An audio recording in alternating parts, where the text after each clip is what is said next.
Pantun untuk kedua mempelai. Bulan puasa makan kurma. Cakep.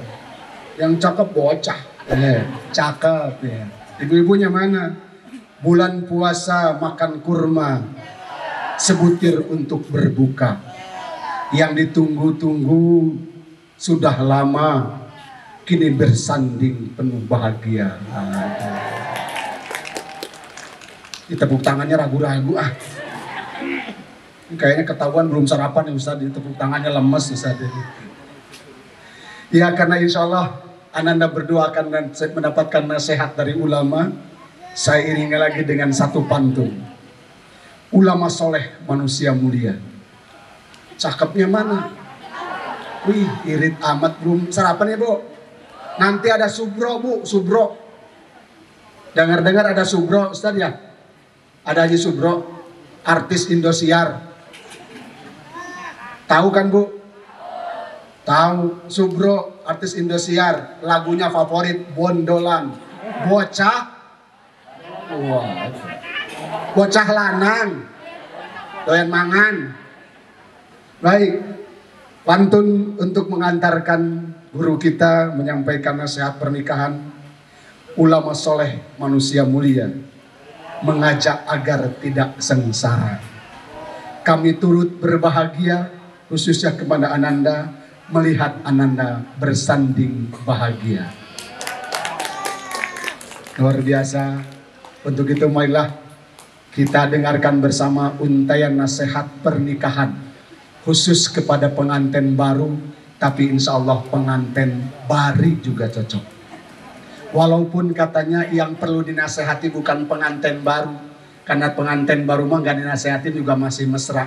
Yang perlu nasihat itu pengantin lama, yang kalau kondangan sudah pisah-pisahan, ibunya udah seragam bagus, bapaknya berangkat sama Pak RT. Aduh kasihan banget. Oleh karena itu marilah kita dengarkan untayan nasihat pernikahan, juga sekaligus dirangkai dengan tarhib Ramadan, akan disampaikan oleh guru kita bersama Al-Mukarram Kiai Haji Amang Safruddin LC. Kepada beliau falyatafaddal masykuran. Begitu halnya dengan besan baik sebelah kanan saya Gus Wahid Al-Maktub bersama ibu, juga almarhumnya keluarga almarhum Bapak Dedi Gunawan bersama ibu, walaupun saat ini oleh putranya sekarang siapa ya, didampingi oleh putranya. Putranya mungkin Beri Padeni Bapak-bapak dan ibu-ibu yang berbahagia, terutama yang tercinta adalah istri Ustazah Hajah Suryanti. Kita sudah menyimak apa yang disampaikan oleh guru kita Kiai Haji Mas'ad tadi. Belum lagi pembawa acara pun lebih indah, lebih lihai, lebih hebat dibandingkan saya yang baru saja bicara. Laras gitu Bu. Kalau disuruh pantun hapunten anu kasuhun. Para alim ulama yang saya muliakan, Bapak dan Ibu, para tamu undangan yang berbahagia. Kebahagiaan kita hari ini, apa yang disampaikan oleh guru kita Kiai Haji Mas'ad, adalah kebahagiaan yang tidak bisa kita catat, kita tuliskan seperti apa bentuk kebahagiaan itu. Tapi kita merasakan kebahagiaan yang saat ini tengah dirasakan oleh Ibni dan Hani. Betul ya? Bahagia. Alhamdulillah. Itu perlu dikonfirmasi Bu. Khawatir dia memperlihatkan seperti bahagia padahal sedih. Sedihnya kenapa Kang Ibni? Kunaon teu kamari. Kenapa tidak dari kemarin begitu? Kenapa tidak dari bulan-bulan yang lalu? Kalau boleh tahun lalu begitu ya Ibni. Indah punya istri, bahagia punya istri. Hani bahagia punya suami. Sudah pernah mengucapkan kalimat uhibbuka fillah atau sebaliknya? Belum ya? Kalau ini saya nggak enak kalau membelakangi kiai. Makanya enaknya di sini Bapak Ibu sekalian. Ibni sudah mengucapkan uhibbuki fillah? Belum, ya ucapkan sekarang. Hani istriku, uhibbuki fillah. Ahibni ahabbakallahu bihi alladzi fihi ahbabtani.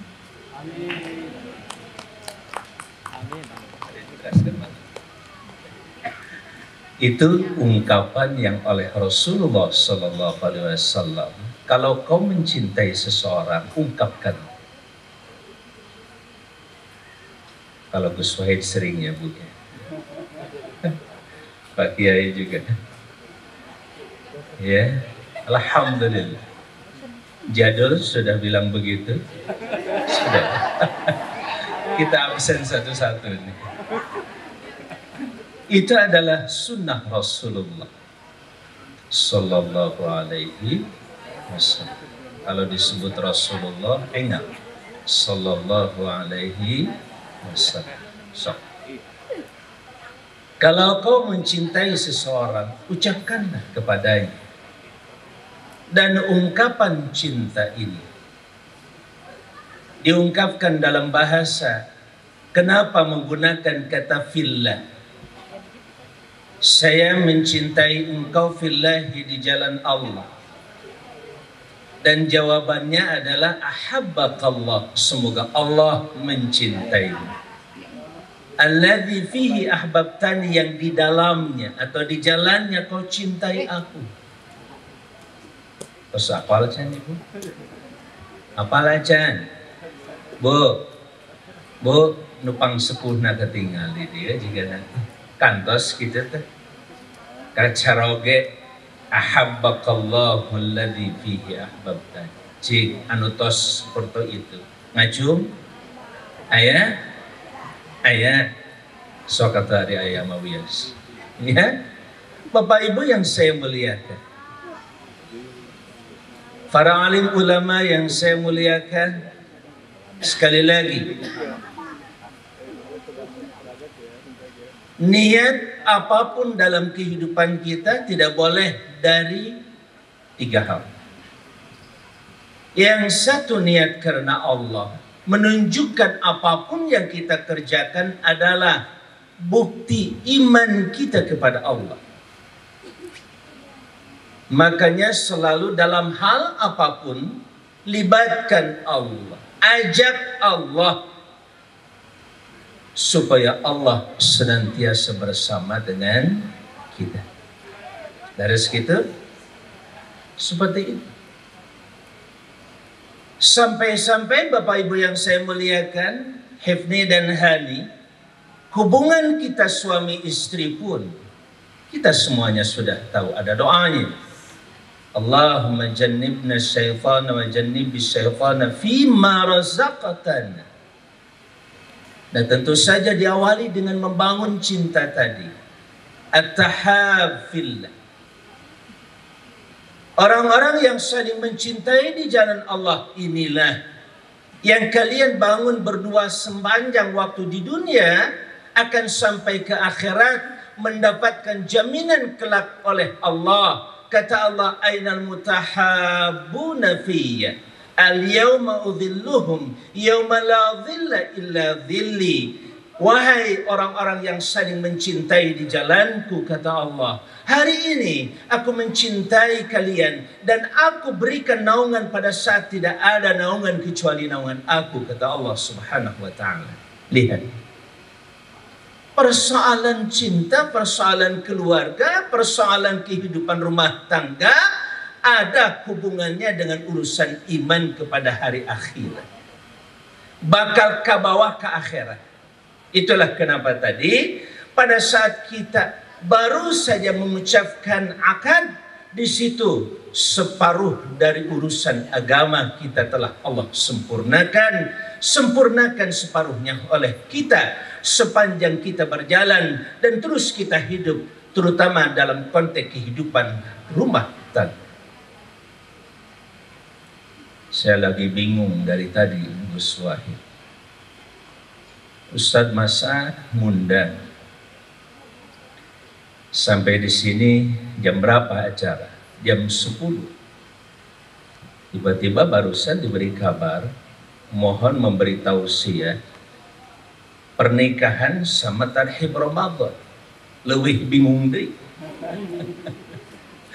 Kata istri, ini di luar perjanjian, terus terang saja. Ngomong-ngomong sampai jam berapa? Dugi ke 10:30 Aina. Dugi kata Bu 11 cukup. Terus siap makanannya. Halo? Sudah siap makanannya? Upami ayeuna jika nater tanggung ya Bu ya. Bilih lapar deh gitu.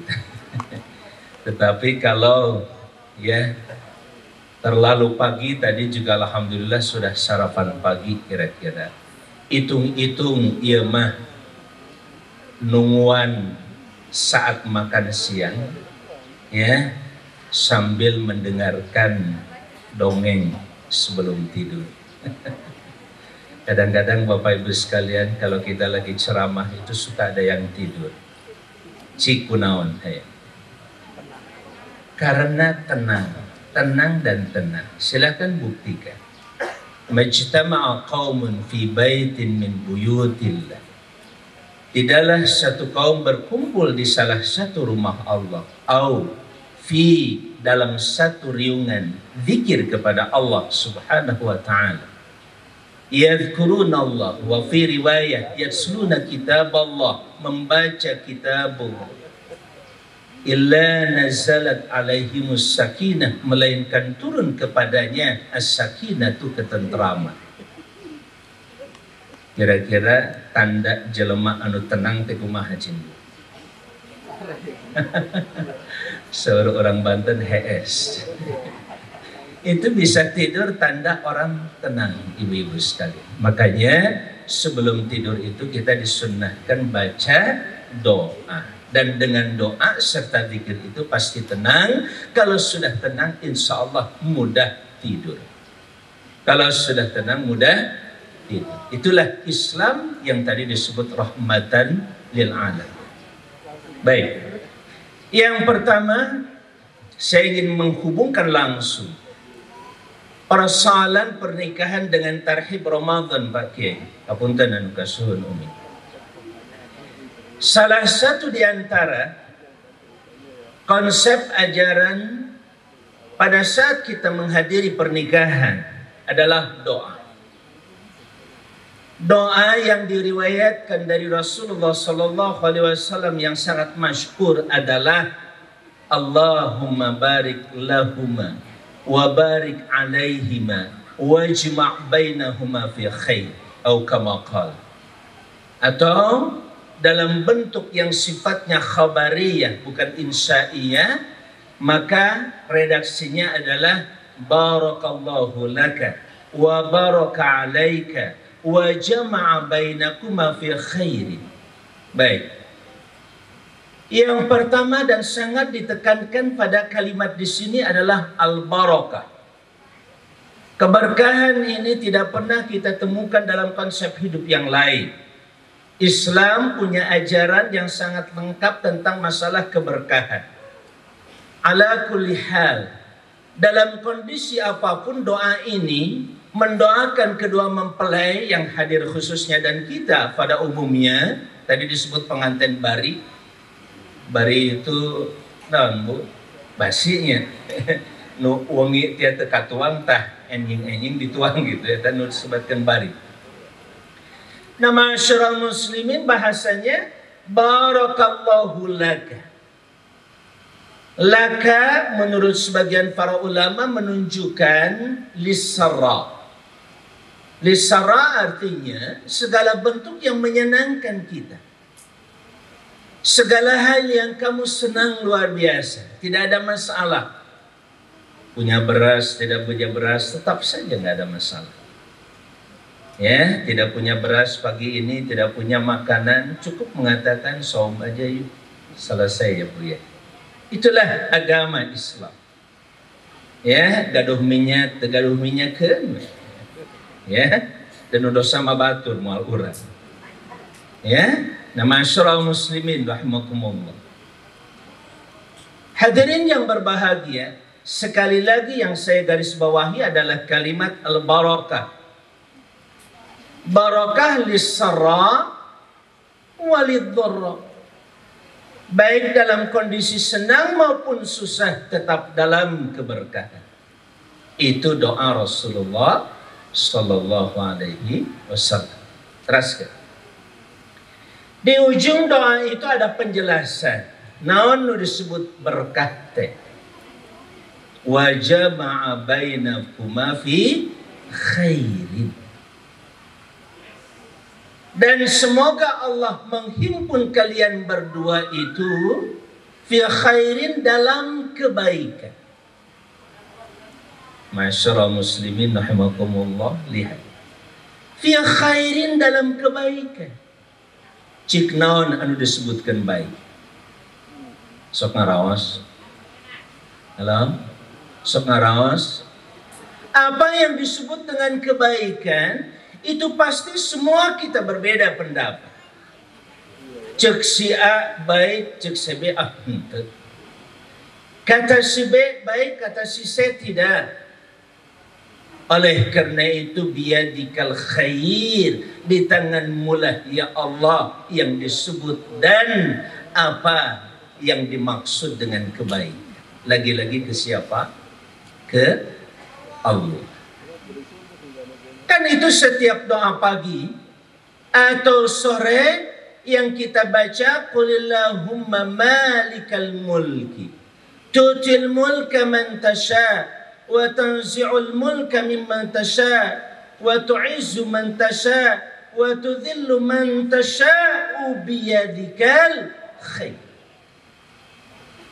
Maka tidak ada yang bisa mendefinisikan, menjelaskan yang dimaksud dengan kebaikan itu selain Allah Subhanahu wa ta'ala. Maka dari itu Bapak Ibu sekalian, kita mendapatkan perlindungan, bahkan dasar kita membangun negara itu adalah ketuhanan yang Maha Esa. Untuk apa? Supaya seluruh warga negara ini berketuhanan, khususnya umat Islam, karena kita baru bisa mengetahui yang disebut dengan kebaikan itu adalah di tangan Allah Subhanahu wa ta'ala. Boleh dua-duanya? Halo? Yang mah kerlempangan, jalan-jalan gitu, pada dia tacan ka eta tinggal lebih. Garelis gini. Alhamdulillah. Kalau dipuji kembali ke Allah, alhamdulillah. Nah, masyarakat muslimin, kalau memang Allah di tangannya lah seluruh kebajikan, cikumahan, supaya kita mendapatkan kebaikan dari Allah, maka syaratnya hanya dua. Yang pertama adalah iman, yang kedua adalah takwa. Ya ayyuhalladzina amanu taqullaha haqqa tuqatih wa la tamutunna illa wa antum muslimun. Gampil pisan Islam tadi. Cukup kita menghafal satu ayat ini saja Bapak Ibu sekalian, setelah suratul Fatihah selesai persoalan kita. Karena sekali lagi, yang namanya kebaikan itu ditentukan pertama niatnya. Niatnya adalah niat baik. Ahlan wa sahlan. Mangga memajanya. Nah, masyarakat muslimin rahimakumullah,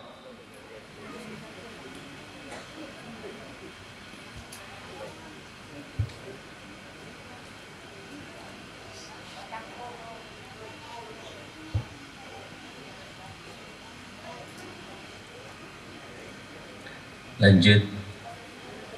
Lanjut. Teraskan. Dugi ke mana tadi?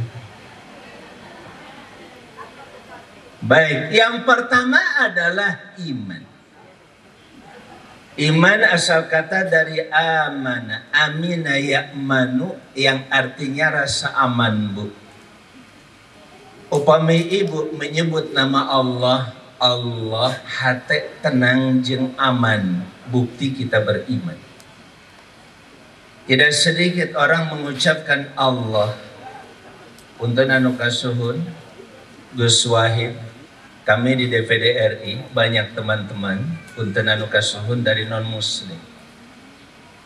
Mereka terbiasa mengucapkan alhamdulillah rabbil alamin. Sabios Pak Haji wa Kiai. Mereka banyak kalau menutup sidang, Bo, sama dengan kita, mari kita tutup tok alhamdulillah. Beriman atau tidak? Dia tidak beriman. Dia tidak merasakan nikmatnya alhamdulillah. Kalau orang merasakan alhamdulillah, maka dia akan bersyukur pada Allah, rukuk sujud dan menyatakan amantu billah asyhadu an la ilaha illallah wa asyhadu anna muhammadan rasulullah. Hapun dan anu kasul. Oleh karena itu ma'asyiral muslimin, Allah adalah sumber dari segala kehidupan kita, al-hayyul qayyum. Maka dari itu ini sumber pertama yang harus dijadikan pegangan oleh kalian berdua. Hani dan Hifni tidaklah menikah kecuali karena Allah. Ingin ridha Allah, ingin mengikuti jejak langkah Rasulnya menuju Allah.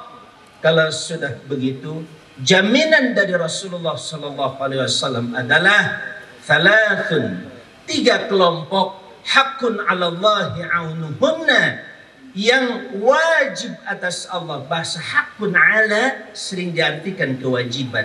Tentu saja Allah lah yang mewajibkan terhadap dirinya, bukan kita. Allah pastikan 3 kelompok ini yang pasti mendapatkan pertolongan Allah Subhanahu wa taala. Salah sawiosna Bapak Ibu, an-nakih yuridul afaf, seorang yang menikah tidak menghendaki dari pernikahannya kecuali al-afaf, keterpeliharaan dirinya. Baras gitu ya. Sudah niat seperti itu insya Allah. Kalau sudah seperti itu niatnya, pastikan Allah akan menolong. Bahkan dalam salah satu ayat Allah menegaskan, iyakunu fuqara ayughnihimullahu min fadli.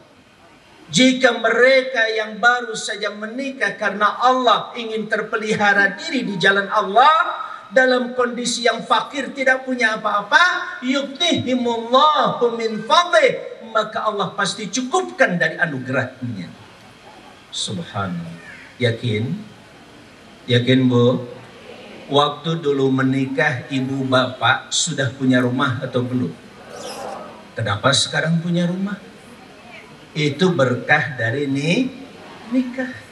Makanya Ibnu Mas'ud dan sejumlah para sahabat justru mengatakan iltamisur rizqa bin nikah. Iltamisur rizqa bin nikah. Cari rezeki itu dengan nikah. Karena kalau orang sudah menikah lillah karena Allah, yang menjamin keduanya adalah Allah. Nanti rezeki itu dalam bentuk berbagai macam. Apa yang disebut dengan harta, anak, keturunan dan lain sebagainya. Nah, ma'asyiral muslimin, kalau bicara anak keturunan itu merupakan rezeki, lihat saja sekarang. Kalau kiai kita, ustaz kita, Ustaz Mas'a, Kiai Mas'a, hanya berdua dengan Ummi, mungkin Allah nggak berikan kekayaan sebanyak ini. Buat apa berdua? Tapi kalau sudah berpikir untuk anak dan keturunan, kalau memang dianugerahi keturunan, atau untuk masyarakat dan umat di sekitarnya, maka Allah pun tambahkan rezekinya Bapak Ibu yang berbahagia. Itu yang disebut dengan berkah, izdiyadul khair atau ziyadatul khair. Begitu para ulama mendefinisikan dan menjelaskan berkah tenaon, yaitu semakin bertambahnya kebaikan, itu disebut dengan al-barakah. Wallahu a'lam. Jadi kemarin Hifni berpikir hanya sendiri. Selesai, mau pulang, mau tidak pulang, gak ada yang nyariin. Sekarang kalau tidak pulang, pasti ada yang nanya. Sekarang kalau dia sedang makan, tetap saja berpikir, oh istriku sudah makan atau belum. Begitu ya jadi. Berpikir sekarang yang tadinya sendiri, sekarang berpikir untuk berdua. Kalau sendiri mau sewa, mau ngontrak, nggak ada persoalan. Kalau sudah suami istri, nyewa terus, ngontrak terus, jadi masalah. Kadang-kadang seperti itu. Makanya dengan berkeluarga Allah bangkitkan pikiran seseorang. Disitulah makna la'allakum tatafakkaruna, supaya kalian berpikir. Karena dengan menikah Allah tambahkan cara berpikir kita, Allah cerdaskan kita, Allah bangkitkan kemampuan-kemampuan kita lainnya. Dari 1 menjadi 2. Bahkan hari ini Bapak Ibu sekalian, 2,1 adalah syarat sebuah bangsa bisa terus menerus ada, eksis di muka bumi. 2,1 anak, cik ngitung nakumaha. Jadi minimal Jadul bersama istri minimal punya anak itu 2,1. Halo, gimana caranya? Ini minimal 2,1. Itu baru bisa menyumbangkan kepada Indonesia, bangsa ini akan bertahan, tidak akan punah insya Allah. Syaratnya 2,1. Artinya nanti dari pasangan ke-10 anaknya harus 3, baru bisa menyumbang 0,1 kepada yang lainnya. Itu syarat sekarang sebuah bangsa bisa tetap ada, mualengit di muka bumi insya Allah sampai hari kiamat.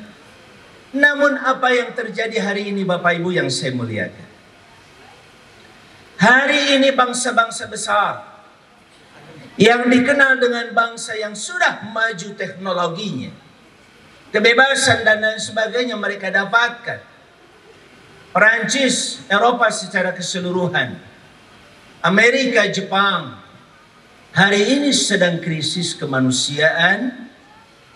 Menurunnya jumlah penduduk mereka karena tingkat kematian lebih tinggi dibandingkan dengan tingkat kelahiran. Bahkan 30-40 tahun kapayun, Jepang teh bakal kakirangan 1/3 penduduk. Itu statistik kependudukan mereka. Akan kehilangan 30% sampai 40% penduduknya. Kalau sekarang katakanlah 120 juta jiwa, kalau hilang 1/3 saja, itu berarti tinggal 90 juta jiwa. Dan itu disebabkan kenapa Bapak Ibu sekalian? Karena anak muda yang berkeluarga, bahkan yang tidak berkeluarga tentu saja tidak menginginkan anak alias mung boga anak. Halo? Niat punya anak? Berapa? Harus melebihi ayahanda. Nah, masyarakat muslimin, bayangkan sekali lagi, belum lagi ada paham yang disebut dengan child free, bebas anak, mau enak gak mau anak. Halo? Mau menikah berkeluarga tapi tidak mau punya anak. Maunya begini aja, kemana-mana jalan-jalan ada, mulai terasa terlambat, misalkan ya terlambat mens, wah jangan-jangan hamil, langsung dibuang. Karena mereka sepakat untuk tidak mau punya anak. Itu gerakan hari ini sudah mulai masuk ke Indonesia. Memang salah satu pelopornya adalah seorang mahasiswi Indonesia kuliah di Jerman, menikmati suasana Jerman, kemudian berkeluarga, punya sikap seperti itu, child free, bebas anak alias gak mau punya anak. Repot, capek, mendingan boga anjing dibandingkan boga anak. Halo? Saya pernah ke Jerman itu, kemudian bertanya ketika nginap di salah satu apartemen. Kenapa apartemen sebelah kosong, Pak Kiai? Saya tanya. Kemarin kata teman saya yang nganter-nganter di sana, itu sebenarnya sudah ada yang mau ngontrak. Cuman yang ngontrak tuh punya anak. Loh, memang kenapa saya bilang? Di sini yang punya apartemen lebih suka yang ngontrak itu punya anjing atau binatang lain dibandingkan bawa anak. Ada yang seperti itu. Tidak semuanya di Jerman seperti itu, tidak. Tapi ada yang seperti itu. Bayangkan kalau kita umat Islam, bangsa Indonesia seperti itu, maka terjadi nantinya lambat laut 100 sampai 200 tahun yang akan datang, umat Islam di Indonesia bisa punah kalau terjadi yang disebut dengan child free alias bebas anak. Itu poin pertama. Saya haturkan terima kasih kepada Hipni dan Hani berani ngambil resiko. Jadul. Nikah itu berisiko. Nikah itu penuh dengan resiko. Terus terang saja. Dan itu yang mereka tidak inginkan. Capek. Cari nafkah saja sudah capek. Sekarang direpotkan oleh anak dan keluarga itu. Makanya kita sangat berterima kasih Bu ya kepada anak-anak kita yang hari ini mau mengambil resiko, tapi insya Allah resiko ini penuh dengan keberkahan tadi dari Allah Subhanahu wa Ta'ala. Sekarang judul kedua, Tarhib Ramadan. Tidak akan lama, mudah-mudahan 5 menit selesai. Orang hubungkan tadi. Ahlan wa sahlan, asatidatil kiram, para guru yang saya muliakan. Hadirin yang berbahagia, berkah itu artinya bertambah kebaikan. Dan tidak ada yang memahami kebaikan itu selain Allah, maka jalannya adalah kembali kepada Allah dengan 2 hal dan 3 terakhir. Yang pertama, yakin iman kepada Allah, niatkan saja Hifni dan Hani menikah ini untuk menyempurnakan agama alias menyempurnakan keimanan kamu dan menyempurnakan ketakwaan pada Allah Subhanahu wa Ta'ala. Yang tadinya sholat biasa sendiri sekarang bisa berdua. Yang tadinya segala bentuk rezeki cukup buat sendiri sekarang harus berpikir berdua. Itu artinya bertambah kebaikan dan kebaikan. Dan itu sekali lagi hanya bisa bermakna kalau dengan 2 hal tadi, yaitu iman dan yang kedua adalah takwa. Semakin bertambah ketakwa. Maka dari itu Bapak Ibu sekalian, kita perhatikan. Senyum saja sedekah. Mungkin tidak bisa tahajud malam hari Bu. Tidak bisa sholat duha di pagi hari. Masa Kang tidak bisa senyum kepada istri yang ada di sebelah? Kita tersenyum pada istri, apalagi dilanjut dengan ungkapan ahabbakillah, semoga Allah mencintaimu. Subhanallah, suasana yang susah digambarkan dalam konsep hidup yang lain, dan itu hanya ada di dalam agama yang kita cintai. Kita bersyukur pada Allah sampai akhirnya jangan kalian menikah kecuali untuk menyempurnakan iman, menyempurnakan takwa, dan menyempurnakan persiapan hidup menuju kehidupan yang lebih pasti. Dan pesan Allah adalah wala tumutunna illa wa antum muslimun. Jangan kalian mati berdua, mau sama-sama atau tidak, kecuali dalam keadaan muslim. Berserah diri pada Allah, yaitu dengan keimanan dan ketakwaan kepada Allah Subhanahu wa Ta'ala. Saya tutup dengan kalimat walau anna ahlal qura amanu wattaqau la fatahna alaihim barakatim minas samai wal ard. Andai kata penduduk sebuah negeri, satu kampung apa ini namanya Pak Kiai?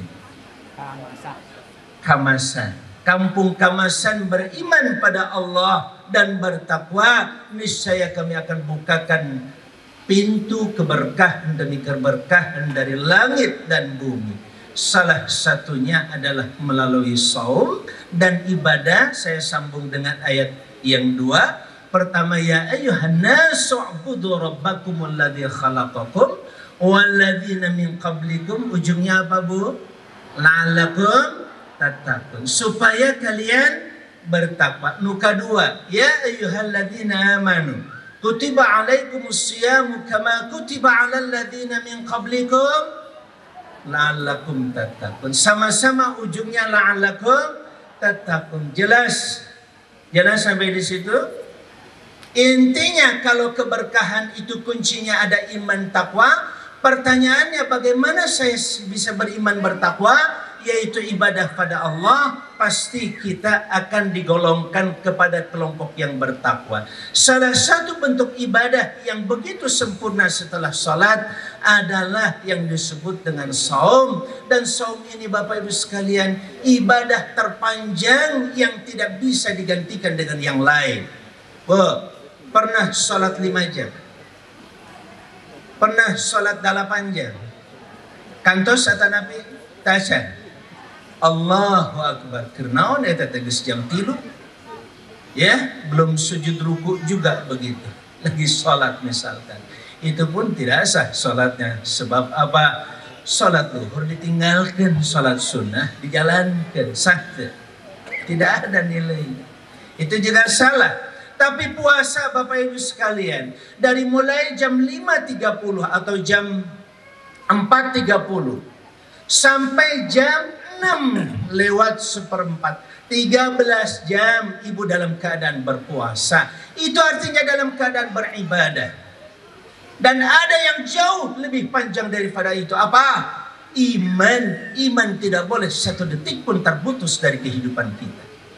Sejak kita bangun tidur sampai mau tidur lagi, kita titip pada Allah. Allahumma aslamtu nafsi ilaika wa wajjahtu wajhi ilaika wa fawwadtu amri ilaika. Saya pasrahkan seluruh urusanku padamu ya Allah. Saya mau tidur ya Allah. Saya titip agamaku, saya titip keimananku ya Allah. Saya titip seluruh anak dan keluarga serta seluruh urusanku padamu ya Allah. Itu bukti keimanan kita pada Allah.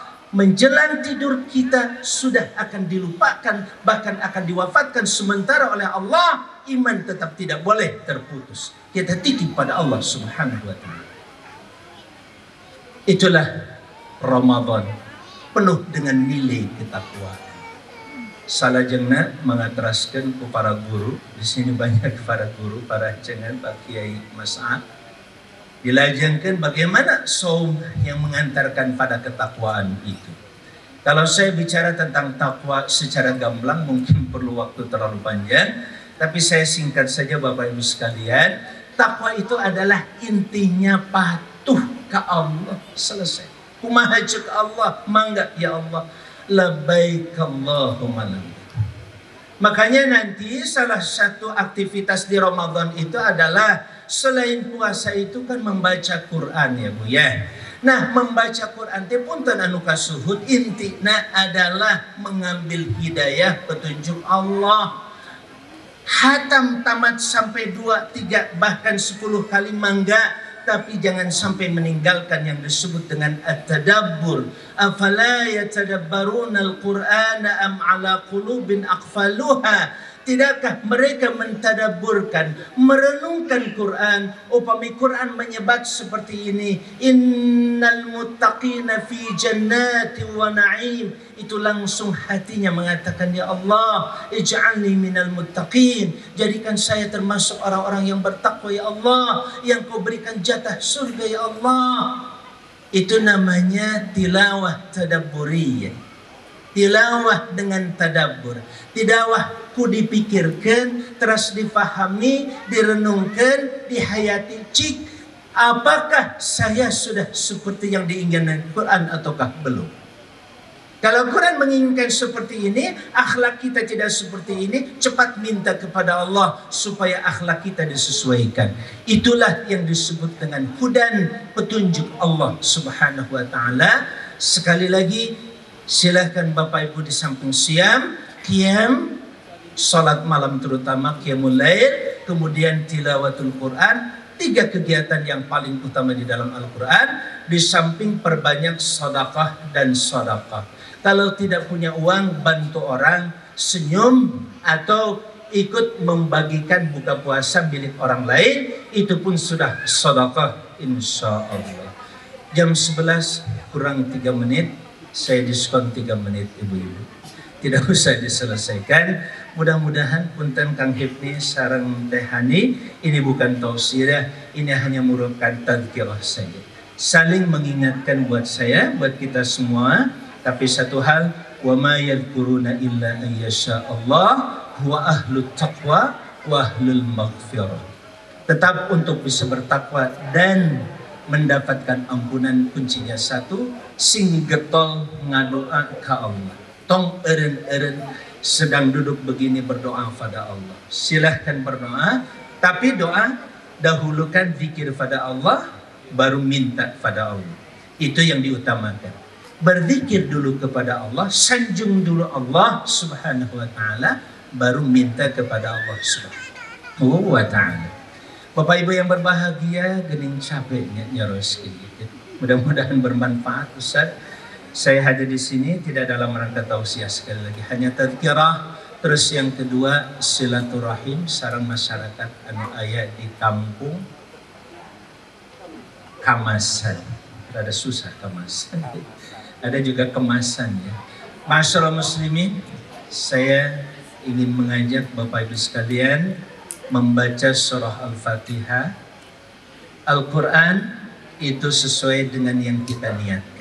Begitulah para ulama. Kalau kita membaca Al-Fatihah, niat semoga kedua mempelai diberkahi Allah. Tong nyuhun kena naon, tos berkah. Berkah dalam kondisi apapun, insya Allah kedua mempelai dan kedua mempelai yang satu lagi, serta kita semuanya para mempelai yang sudah bari tadi, bukan baru ya. Yuk kita niatkan bersama-sama membaca surah Al-Fatihah ini untuk kedua mempelai dan yang satunya lagi jadul bersama istrinya, bersama kita semuanya dan keluarga besar Kiai Haji Masa dan juga Kiai almarhum Dani Gunawan. Semoga sekali lagi dihimpun dalam keberkahan.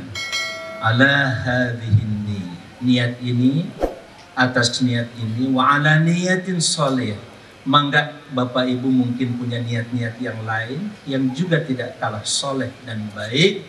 Mari kita bersama membaca Al-Fatihah. A'udzubillahi minasyaitonir rajim. Bismillah.